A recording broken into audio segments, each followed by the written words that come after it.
ಕಚೇರಿಯ ಪ್ರೇಮಕಾವ್ಯ ಆ ಒಂದು ಮಳೆಗಾಲದ ರಾತ್ರಿ. ಬೆಂಗಳೂರಿನ ಆ ದೊಡ್ಡ ಸಾಫ್ಟ್ವೇರ್ ಕಂಪನಿಯಲ್ಲಿ ರಾತ್ರಿ 8 ಆದ್ರೂ ಕೂಡ ಕೆಲಸದ ಗದ್ದಲ ನಿಂತೇ ಇಲ್ಲ. ಎಲ್ಲರೂ ಹೊರಟು ಹೋಗಿದ್ರು. ಟೀಮ್ ಲೀಡರ್ ಆಕಾಶ್ ಮತ್ತು ಇಂಟರ್ನ್ ಕಾವ್ಯ ಮಾತ್ರ ಒಂದು ಪ್ರಮುಖ ಪ್ರಾಜೆಕ್ಟ್ ಮುಗಿಸೋಕೆ ಕುಳಿತಿದ್ದಾರೆ. ಹೊರಗೆ ಮೋಡ ಕವಿದು ಜೋರಾಗಿ ಮಳೆ ಜುಯ್ ಅಂತ ಸುರಿತಾ ಇದೆ. ಆಕಾಶ್ ಯಾವಾಗಲೂ ಕೂಡ ಕಟ್ಟುನಿಟ್ಟಾದ ಮನುಷ್ಯ. ಅವನಿಗೆ ಕೆಲಸವೇ ದೇವರು. ಆದರೆ ಕಾವ್ಯಳಿಗೆ ಅವನ ಗಂಭೀರತೆಯಿಂದಿರುವ ಮುಗ್ಧತೆ ಕೂಡ ಇಷ್ಟವಾಗಿತ್ತು. ಕೆಲಸ ಮುಗಿಸಿ ಕಾಫಿ ಕುಡಿಯೋಕೆ ಇಬ್ರು ಕೂಡ ಪ್ಯಾಂಟ್ರಿ ಹತ್ರ ಬರ್ತಾರೆ. ಆಕಾಶ್ ಕಿಟಕಿಯ ಹೊರಗೆ ಸುರಿಯುವ ಮಳೆಯನ್ನೇ ನೋಡುತ್ತಾ ಏನೋ ಒಂದು ಯೋಚನೆಯಲ್ಲಿ ಇದ್ದ. ಕಾವ್ಯ ಮೆಲ್ಲಗೆ ಅವನ ಹತ್ತಿರ ಹೋಗಿ, "ಏನ್ ಸರ್, ಮಳೆ ನೋಡ್ತಾ ಇಷ್ಟೊಂದು ಸೀರಿಯಸ್ ಆಗಿಬಿಟ್ಟಿದ್ದೀರಾ? ಕೆಲಸವಂತೂ ಮುಗೀತು, ಈಗಲಾದರೂ ಸ್ವಲ್ಪ ರಿಲ್ಯಾಕ್ಸ್ ಆಗ್ಬೋದಲ್ವಾ" ಅಂತ ಅಂದ್ಲು. ಆಕಾಶ್ ಅವಳ ಕಡೆ ತಿರುಗಿ, "ಇಲ್ಲ ಕಾವ್ಯ, ಲೈಫ್ ಅಂದರೆ ಈ ಮಳೆ ಥರಾನೇ. ಯಾವಾಗ ಏನಾಗುತ್ತೋ ಏನು ಬರುತ್ತೋ ಅಂತಾನೇ ಗೊತ್ತಾಗಲ್ಲ. ಕೆಲಸದೊತ್ತಡದಲ್ಲಿ ಈ ಸಣ್ಣ ಪುಟ್ಟ ಖುಷಿಗಳನ್ನೇ ಮರೆತುಬಿಡ್ತೀವಿ ಅಲ್ವಾ ನಾವು ಅನ್ಸುತ್ತೆ" ಅಂದ ಸಣ್ಣ ನಿಟ್ಟುಸಿರಿನೊಂದಿಗೆ. ಕಾವ್ಯ ಅವನ ಕಣ್ಣಲ್ಲಿ ಕಣ್ಣಿಟ್ಟು ಧೈರ್ಯವಾಗಿ ಕೇಳಿದ್ಲು, "ಮರೆತಿರೋದನ್ನ ಮತ್ತೆ ನೆನಪು ಮಾಡೋಕೆ ಯಾರಾದರೂ ಬೇಕಲ್ವಾ ಸರ್? ನೀವ್ಯಾಕೆ ಇಷ್ಟೊಂದು ದೂರ ಉಳಿತೀರಾ ಎಲ್ಲರಿಂದ? ನಿಮ್ಮನ್ನು ನೀವು ಯಾಕೋ ಒಂದು ಕಟ್ಟುನಿಟ್ಟಾದಂತಹ ಒಂದು ಮಿತಿಯೊಳಗೆ ಇಟ್ಕೊಂಡಿದ್ದೀರಾ ಅಂತ ನನಗನ್ನಿಸ್ತಾ ಇದೆ. ನಿಮ್ಮನ್ನು ನೀವು ಬಂಧಿಸ್ಕೊಂಡು ನಿಮಗೆ ನೀವು ಹಿಂಸೆ ಕೊಟ್ಕೊಳ್ತಾ ಇದ್ದೀರಾ." ಆಕಾಶ್ ಅವಳ ಧೈರ್ಯ ನೋಡಿ ಒಂದು ಕ್ಷಣ ದಂಗಾಗಿ ಹೋದ. "ನೋಡು ಕಾವ್ಯ, ನಾನು ನಿನ್ನ ಬಾಸು. ಆಫೀಸ್ನಲ್ಲಿ ಇವೆಲ್ಲ ಏನೋ ಹೇಳಲು ಹೋದ. ಕೂಡಲೇ ಕಾವ್ಯ ಅವನ ಕೈಯನ್ನು ತನ್ನ ಕೈಯೊಳಗೇನೆ ತೆಗೆದುಕೊಂಡ್ಬಿಟ್ಲು. ಅವನ ಮುಖಕ್ಕೆ ಹತ್ತಿರವಾಗಿ ನಿಂತಳು. "ಈಗ ಇಲ್ಲಿ ಯಾರೂ ಇಲ್ಲ ಸರ್. ಇಲ್ಲಿರೋದು ಬರೀ ಆಕಾಶ್ ಮತ್ತು ಕಾವ್ಯ ಮಾತ್ರ. ನಿಮ್ಮ ಮನಸ್ಸಲ್ಲಿ ಇರೋದನ್ನು ಹೇಳೋಕೆ ಅಂಜಿಕೆ ಹೆದರಿಕೆ ಏನೂ ಬೇಡ ಸರ್. ನಾನು ಏನೂ ಅಂದ್ಕೊಳ್ಳೋದಿಲ್ಲ. Open minded. ಆಫೀಸ್ ನಿಯಮಗಳಿಗಿಂತ ಮನಸ್ಸಿನ ಮಾತು ದೊಡ್ಡದು. ನೀವು ನನ್ನನ್ನು ಇಷ್ಟಪಡ್ತೀರಾ ಅಂತ ನನಗೆ ಗೊತ್ತು ಸರ್. ಆ ಧೈರ್ಯ ನಿಮಗಿಲ್ಲದಿದ್ದರೆ ಪರವಾಗಿಲ್ಲ. ಆ ಧೈರ್ಯ ನಾನು ಕೊಡ್ತೀನಿ ಸರ್" ಅಂದ್ಲು ಮೆಲ್ಲನೆ ಸ್ವರದಲ್ಲಿ. ಒಂದಾದ ಎರಡು ಮನಸ್ಸುಗಳು. ಕಾವ್ಯಾಳ ಆ ನೇರವಾದ ಮಾತು, ಅವಳ ಕಣ್ಣಲ್ಲಿದ್ದಂತಹ ಪ್ರೀತಿಯ ಕಾನ್ಫಿಡೆನ್ಸ್ ಇದೆಯಲ್ಲ, ಆಕಾಶ್ನಲ್ಲಿದ್ದಂತಹ ಒಂದು ರೀತಿಯ ಭಯ ಗೊಂದಲವನ್ನು ದೂರ ಮಾಡಿಬಿಡ್ತು. ಕಾವ್ಯ ಇಷ್ಟು ಹತ್ತಿರ ಬಂದಾಗ ಅವನಿಗೆ ತನ್ನ ಹೃದಯದ ಬಡಿತ ಜೋರಾಗುತ್ತಿರುವುದು ಅರಿವಾಗ್ತಾನೇ ಇದೆ. "ಕಾವ್ಯ, ನೀನು ಅಂದುಕೊಂಡದ್ದು ನಿಜಾನೇ. ನಿನ್ನನ್ನು ನೋಡಿದ ಮೊದಲ ದಿನವೇ ನನಗೆ ಏನೋ ಒಂದು ರೀತಿಯ ಸೆಳೆತ ಅನ್ನೋದು ಇದ್ದೇ ಇತ್ತು.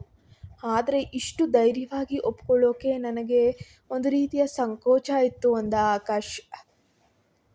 ಅವನು ಮೆಲ್ಲಗೆ ಕಾವ್ಯಾಳ ಕೂದಲನ್ನು ಸರಿಸಿದ. ಹೊರಗೆ ಸಿಡಿಲಿನ ಶಬ್ದವಾದಾಗ ಕಾವ್ಯ ಅಪ್ರಜ್ಞಾಪೂರ್ವಕವಾಗಿ ಆಕಾಶ್ನನ್ನೇ ಅಪ್ಕೊಂಡ್ಳು.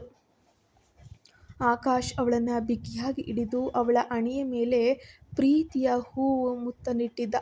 ಕಾವ್ಯ ಅವನ ಎದೆಯ ಮೇಲೆ ವಾಲಿ, "ಇಲ್ಲಿಂದ ಮುಂದೆ ನಮ್ಮಿಬ್ಬರ ಮಧ್ಯೆ ಯಾವುದೇ ರೀತಿಯ ಭಯ ಸಂಕೋಚ ಇರಬಾರ್ದು, ಸರಿನಾ" ಅಂತ ಅಂದ್ಲು ಪಿಸು ಧ್ವನಿಯಲ್ಲಿ.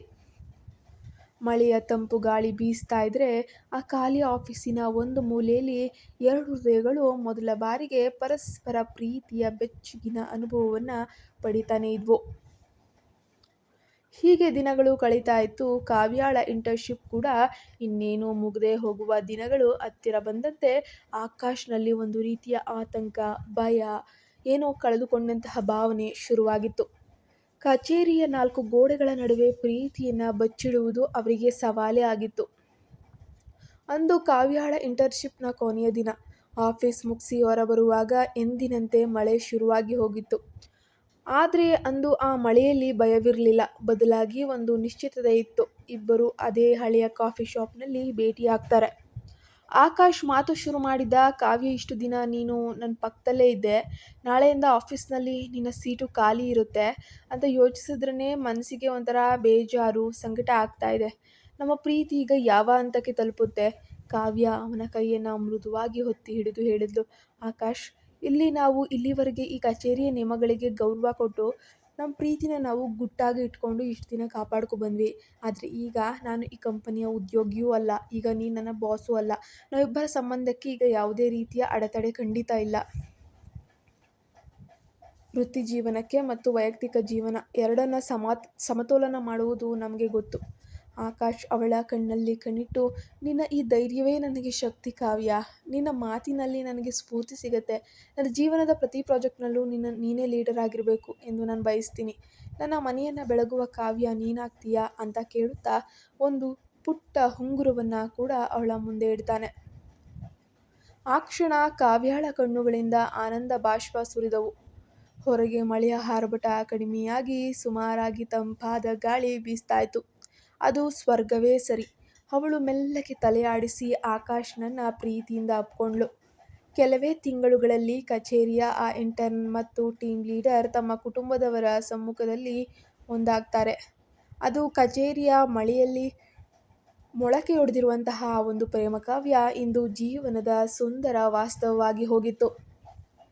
ಪ್ರೀತಿ ಅಡಗಿರಬೇಕಾದದ್ದು ಕಚೇರಿಯ ಫೈಲ್ಗಳಲ್ಲ, ಬದಲಾಗಿ ಒಬ್ಬರನ್ನೊಬ್ಬರು ಅರ್ಥ ಮಾಡಿಕೊಳ್ಳುವಂತಹ ಮನಸ್ಸುಗಳಲ್ಲಿ, ಹೃದಯಗಳಲ್ಲಿ ಎಂದು ಅವರಿಬ್ಬರು ಜಗತ್ತಿಗೆ ಸಾಬೀತುಪಡಿಸಿದ್ರು ಅಂತಾನೆ ಹೇಳ್ಬೋದು. ಕತೆ ಇಲ್ಲಿಗೆ ಮುಕ್ತಾಯವಾಯಿತು. ನಿಮಗೆ ಯಾವ ರೀತಿ ಕತೆ ಬೇಕು ಅಂತ ದಯವಿಟ್ಟು ಕಮೆಂಟಲ್ಲಿ ತಿಳಿಸಿ. ಫಾಲೋ ಆಗಿ ಮತ್ತು ಸಬ್ಸ್ಕ್ರೈಬ್ ಆಗಿ.